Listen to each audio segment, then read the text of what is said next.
Voici une nouvelle vidéo pour une nouvelle virée dans le Roussillon. Nous quittons la route au boulot pour de grandes pistes roulantes que nous avions déjà faites en 2021 avec le CB500X. Ouais, peut-être que le roulant s'en souvient moins aussi. C'est ça qui nous a fait moins marqué que l'autre où on a bataillé 4 fois. L'autre, on se souvient de chaque marque.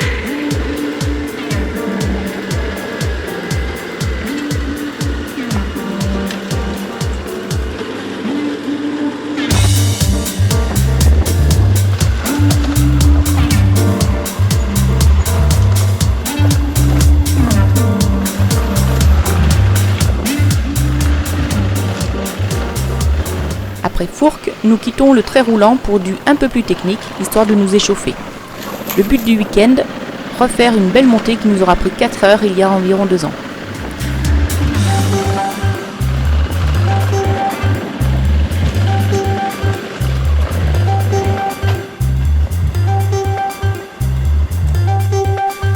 Seb prend même le temps de refaire plusieurs fois certaines montées.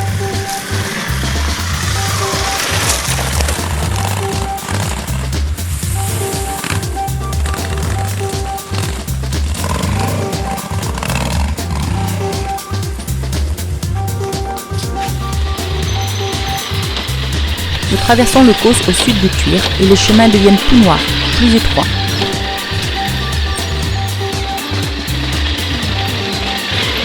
Déjà, quand t'as une descente de merde comme ça, tu te dis qu'il faut pas y aller. Ouh, parce que ça sent les emmerdes. Ah oui, tu le sens pas? Ça sent la merde. Le sang là, on est là, mais on n'arrête pas du tout. Quand tu descends dans un truc étroit et humide comme ça, tu sais que forcément il va y avoir... Ah, tu tout en bas.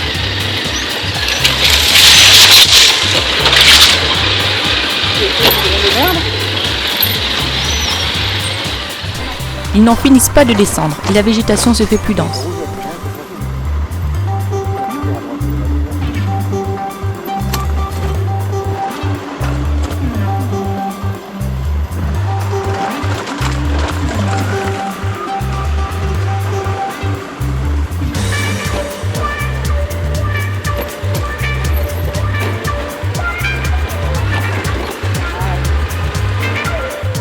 On adapte les pressions pour le confort et puis une meilleure adhérence.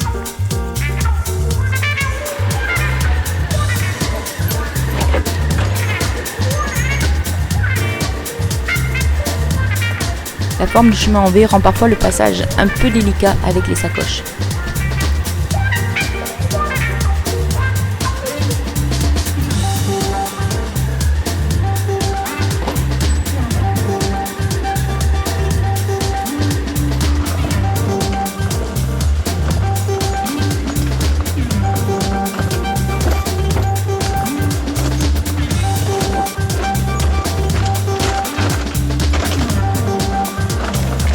Et le chemin qui n'en finit pas de descendre avec ses grandes dalles de pierre, jusqu'à rejoindre enfin une route.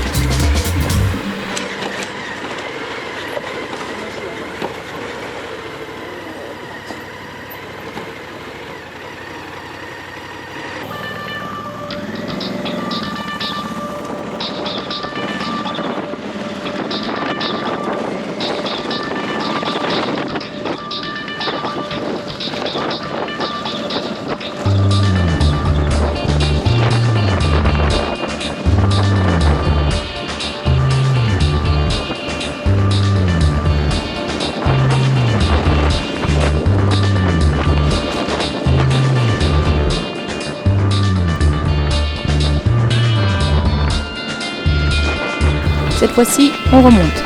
La piste est plutôt belle, juste parcourue par quelques heures. Bien entendu, Seb cherche les raccourcis, qui souvent rallongent, mais ça brise aussi la monotonie de la piste.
Allez, non, pas celui-ci raccourci. On ne sait pas comment il sort, alors restons raisonnables.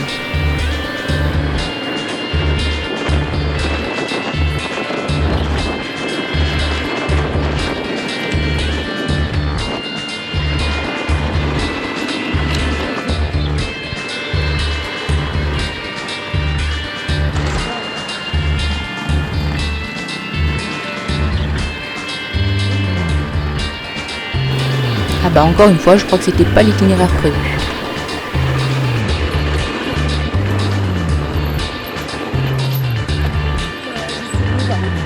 Nostra Signoria des Fossa Real, 510 mètres au-dessus de la Grande Boucle. Fin de la montée et un panorama sur le parc naturel Corbière-Fenouillet.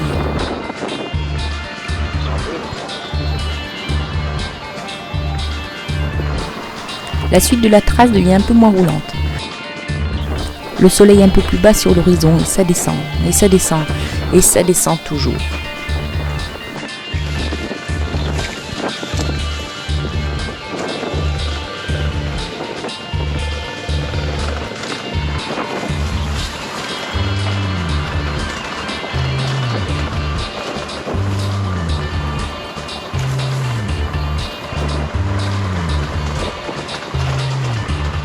On sait qu'une remontée un peu tendue nous attend et on aimerait y arriver pas trop tard car le jour se couche tôt en février.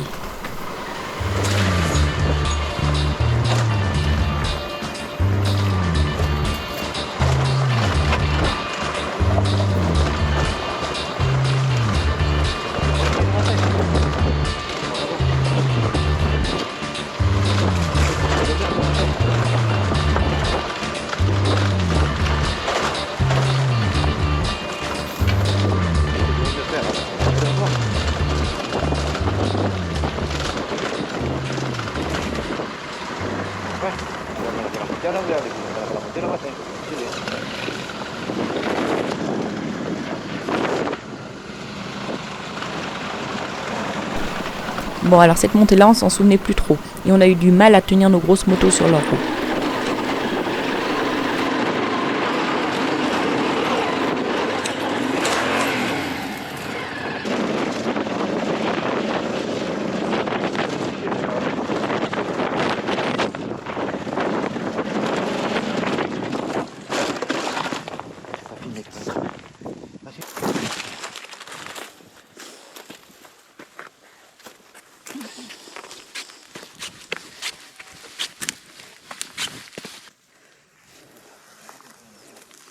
Ah, c'est pour ça que je suis tombée.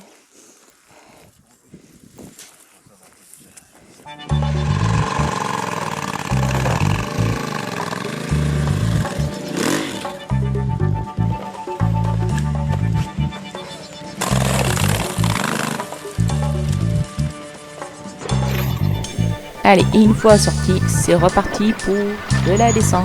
Toujours et encore de la descente.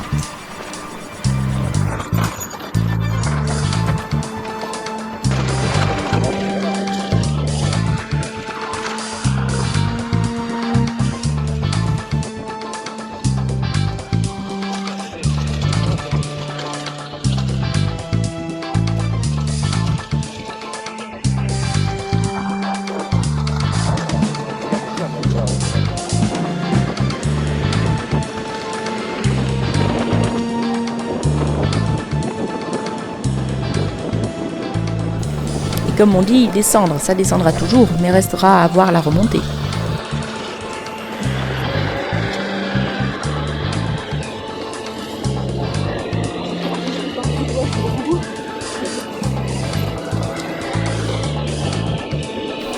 Le soleil aussi descend, et puis ça y est, cette fois-ci il fait nuit. Et ça descend toujours.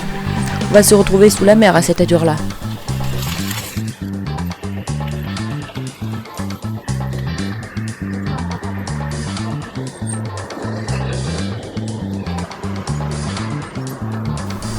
Et puis le chemin se rétrécit, la végétation augmente. Alors les difficultés ne vont pas tarder à pointer le bout de leur nez.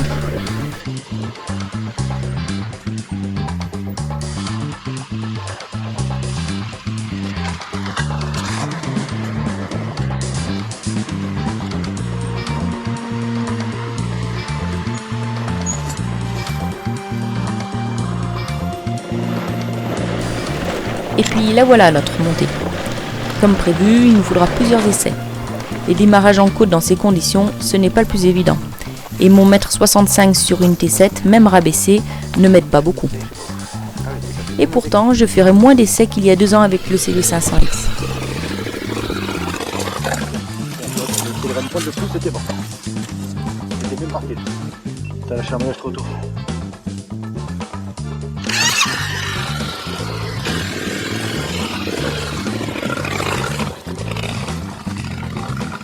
C'est bien haut là. Allez, j'ai été le virage à droite. J'ai été comme ça.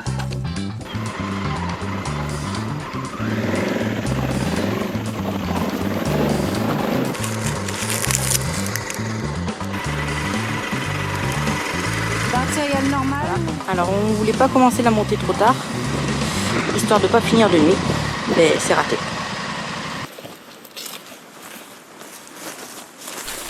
Le réveil est très vanté sur les hauteurs des Stagelles.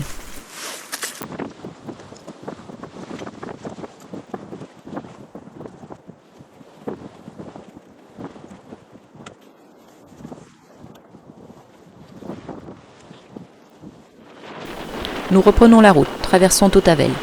C'est tout proche d'ici, dans la grotte de la Cône de l'Arago, que fut découvert en 1971 les restes de l'homme de Tautavel, datant d'environ 450 000 ans.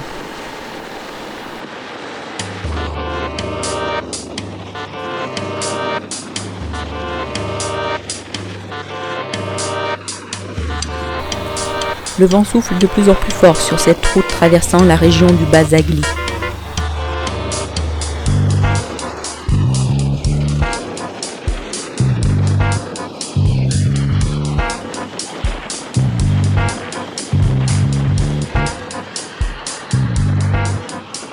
Après Vingros, nous reprenons un bout de piste jusqu'à Opoules-Périos. Une piste bien roulante heureusement, car le vent se renforce de plus en plus.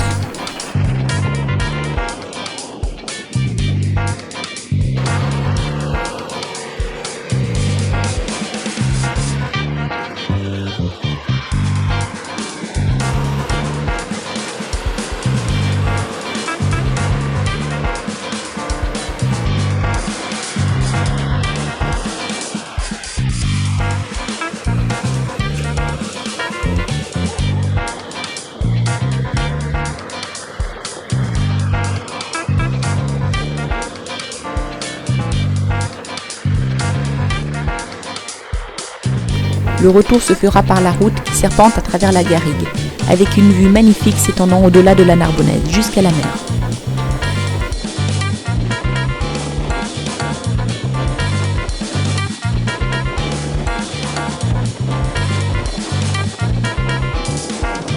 Nous poursuivons plein nord et le vent nous déstabilise au point de ne même pas parvenir à nous arrêter et à béquiller nos motos.